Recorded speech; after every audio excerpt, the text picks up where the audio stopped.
টক করছে না, কেন করছে কারণ দেখি? এই যে ঘন বৃষ্টি, মুখের ভিতর পোকা ফাটন ধরেছে।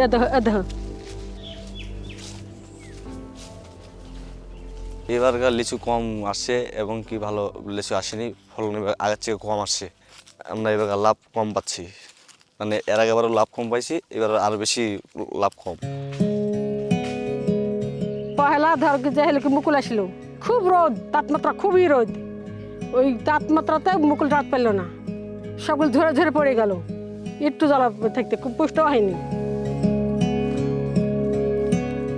বৃষ্টি ছিল না, তাপমাত্রা প্রচুর বেশি, গাছের একলাই গাছ মরে যাচ্ছে।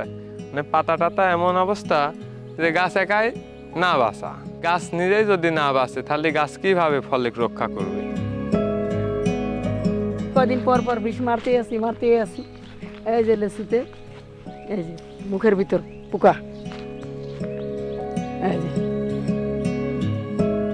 পানি উঠাতে পারি নাই টিউবওয়েলে, লেয়ার নিচে চলে গেছে, রস ছিল না মাটিতে কোনো।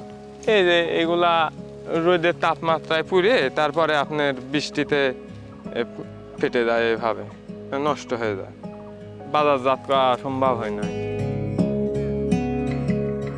লিচু মূলত সেমি ট্রপিক্যাল কান্ট্রিগুলোতে উৎপাদন হয়। আমাদের দেশের বিশেষ করে দিনাজপুরের লিচি, রাজশাহীর লিচু অনেক টেস্টি। তো লিচির বর্তমানে যে অবস্থা, যে সাধারণভাবে জলবায়ুর যে পরিবর্তন, এই পরিবর্তনের ফলে অন্যান্য ফলের মতো, অন্যান্য শস্যের মতো আমাদের লিচুও কিন্তু অ্যাফেক্টেড হয়েছে। পরিবেশের পরিবর্তন, তার সাথে খাপ খাইয়ে নিতে গেলে আমাদের জাতগত পরিবর্তন আনতে হবে, অথবা চাষ পদ্ধতির পরিবর্তন আনতে হবে।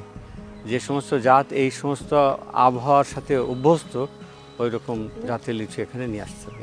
তাহলে হয়তো লিচু চাষটা রক্ষা করা যেতে পারে।